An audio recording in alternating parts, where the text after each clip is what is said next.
कि कह दो काला का तुम जाओ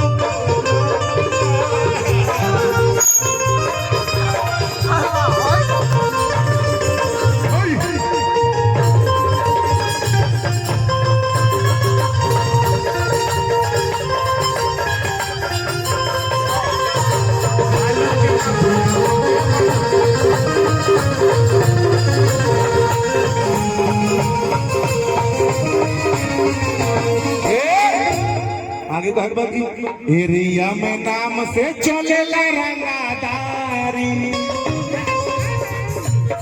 देखो रवि रवि दोनों इनके राशि कहाँ है?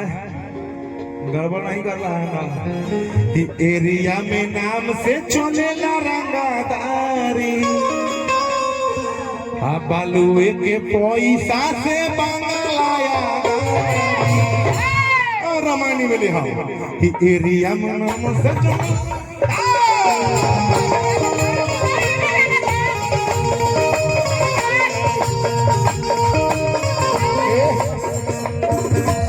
लड़ा तो बहुत ज्यादा फिर से लड़े मत जा वही मिला के लगभग आई एरिया में नाम से चले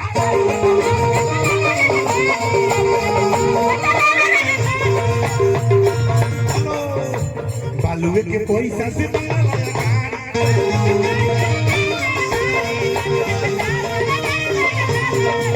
तब कहे के बता करता ते फायदा दा सभे लोग भागता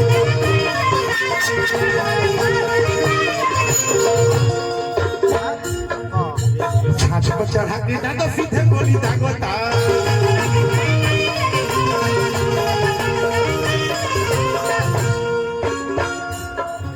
गवाही के नाम पर खड़ा ना होई है तोरो के सीधे ठोकवा दी। गवाही के नाम पर खड़ा ना होई है तोरो के सीधे ठोकवा दी। अरे बालू के माफिया हरे प्रमुख भैया बालू के माफिया हरे प्रमुख भैया बालू के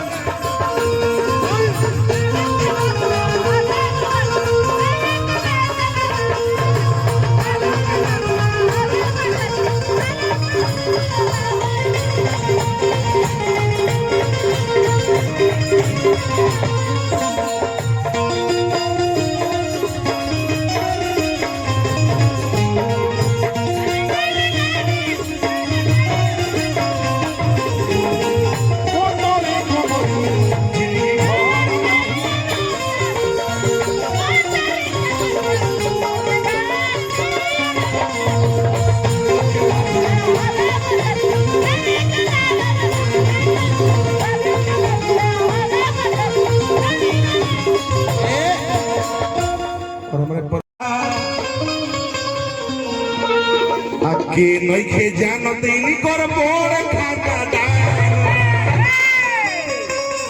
हमारा राइटर से जब आकाश बाबा इंटरव्यू हुई तो राइटर से कहा कि अरे बाबू तुम गाना कैसे लिखता है तो कहता कि हम दूसरा का ना लिखी ना हम अपना ब्यासे के सब देख के लिख दी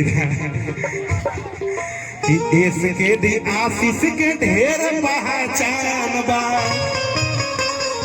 के नइखे जानत इनकर बोर खानदान बा।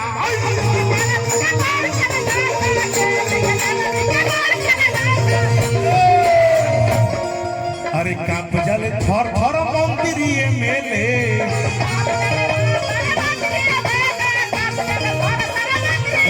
बाबू फोन से लाइव चल रहा है ना तुम फोन सीधा रखो उसको क्या कर रहा है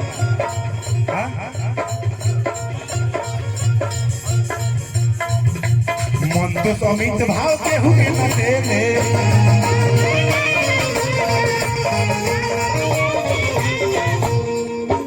दारू के फाटी अपने बाते गली के मूड़ी झुका दी।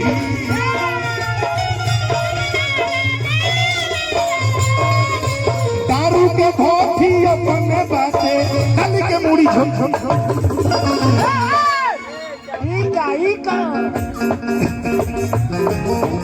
डांस करे के सीख जो दारू के भोटी अपने बाटे गली के मुड़ी झोंकवा दी।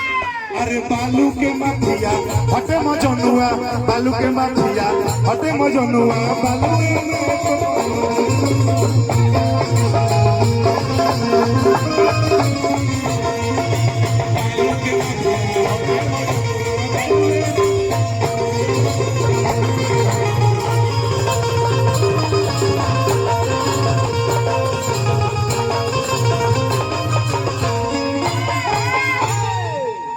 चलिए।